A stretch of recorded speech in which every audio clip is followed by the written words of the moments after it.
हाय everyone, मैं हूं doctor Saurabh and welcome to Sanshiya Brainery. तो आप सभी का agriculture current affairs and GK 2021 के 8th एपिसोड में स्वागत है। So today also we will discuss some important questions and topics which would be very beneficial for the students aspirants preparing for the different competitive exams related to agriculture. So let's start the discussion. आज का हमारा first question है, world environment health day is celebrated every year on. तो world environment health day कब celebrate किया जाता है? तो इसका right answer is your B, यानी कि 26 सितंबर को।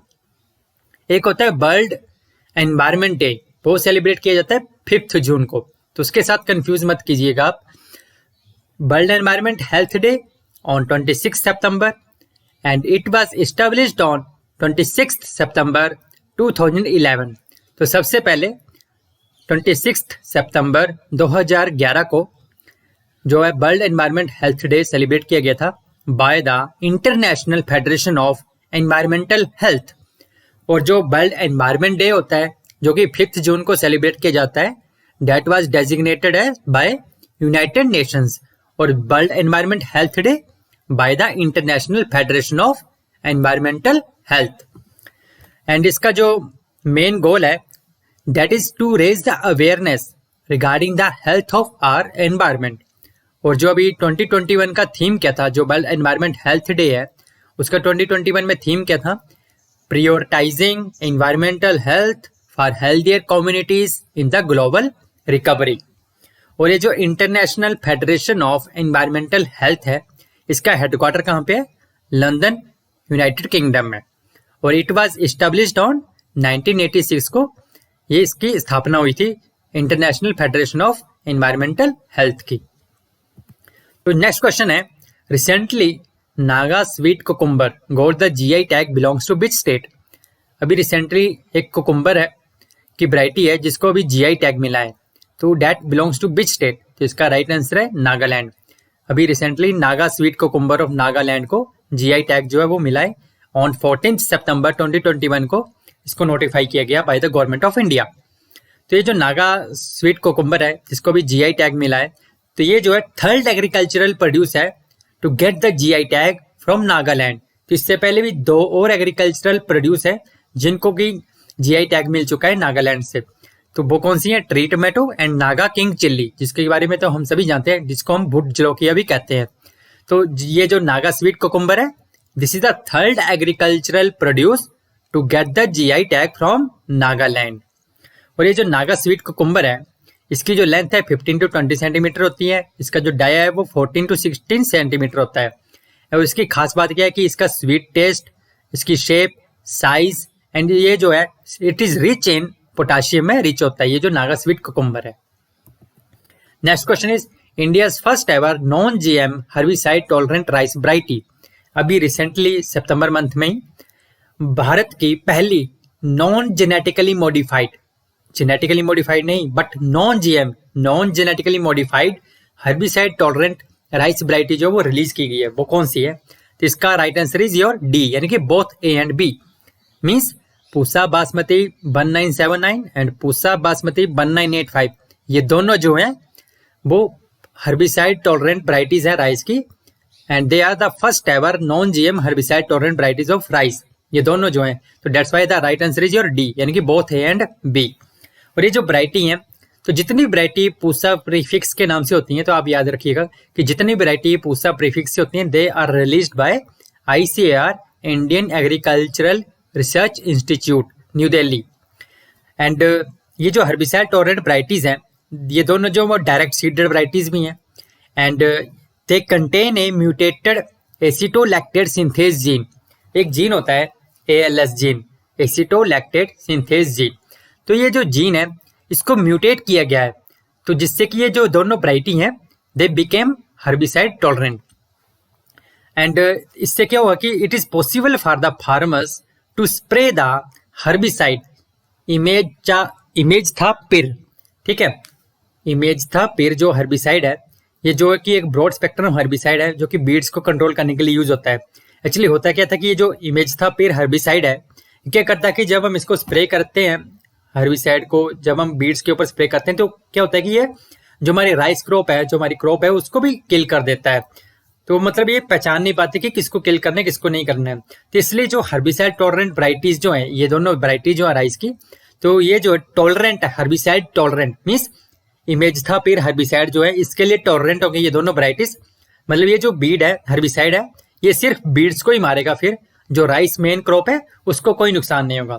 सो that's why these are the first ever non GM herbicide tolerant rice varieties, और जिसमें कि ये जो ALS जीन है उसको म्यूटेट किया गया है। ओके, एक्चुअली होता क्या है कि जब इसको हम हर्बिसाइड को स्प्रे करते हैं नॉर्मल राइस वैरायटीज के ऊपर, जो कि नॉर्मल राइस वैरायटीज है, तो क्या करता है कि जो हर्बिसाइड जब वो बाइंड कर जाता है जो ALS एंजाइम होता है क्रॉप प्लांट्स में, जो कि बेनिफिशियल होता है ग्रोथ एंड डेवलपमेंट के लिए।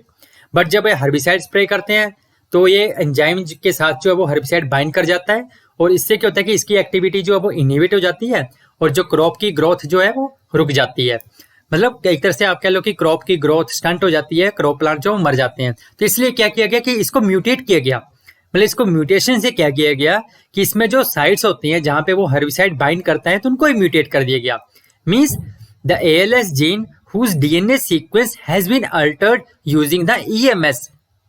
EMS मीन्स ये जो म्यूटाजेन है, केमिकल म्यूटेंट है, इथाइल मीथेन सल्फोनेट, तो इसको यूज करके जो ALS जीन है उसकी DNA सीक्वेंस को अल्टर किया गया, जिससे क्या होगा कि जब हम हर्बिसाइड को स्प्रे करेंगे तो वो बाइंड नहीं कर पाएगा उस एंजाइम के साथ, ALS एंजाइम के साथ, तो उससे क्या होगी, क्रॉप की ग्रोथ जो है वो नॉर्मली चलती रहेगी।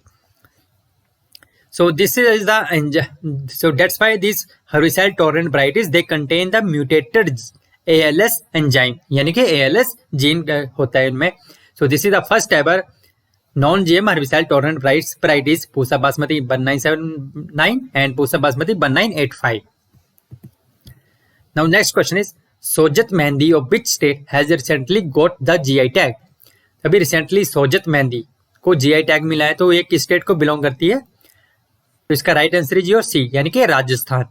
तो राजस्थान की सोजत मेहंदी को 26 सितंबर 2021 को GI टैग दिया गया गवर्नमेंट ऑफ इंडिया के द्वारा।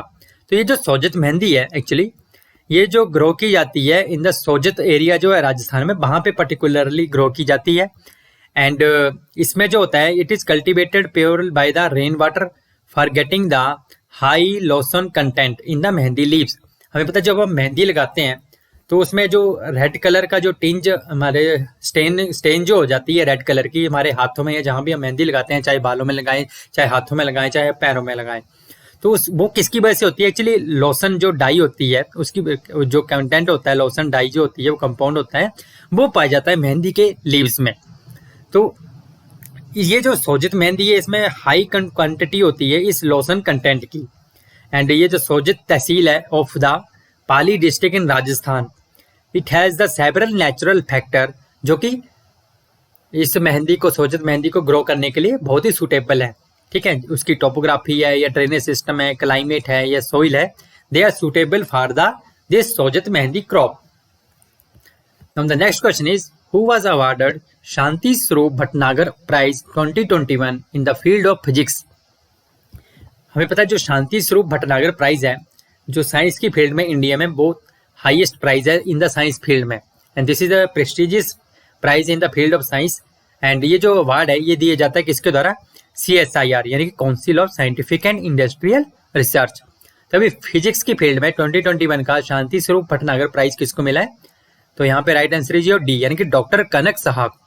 ठीक है, और ये जो अवार्ड है ये दिया जाता है in the name of its founder director, जो कि CSIR council of scientific and industrial research, जो कि CSIR के फाउंडर डायरेक्टर थे जिन्होंने CSIR को फाउंड किया था, इस्टेब्लिश किया था, डॉक्टर शांति स्वरूप भटनागर। तो उन्हीं के नाम पे ये शांति स्वरूप भटनागर प्राइज जो है दिया जाता है in the field of science. और ये जो प्राइज है इसमें कैश मनी होती है, 5 लाख की कैश मनी होती है।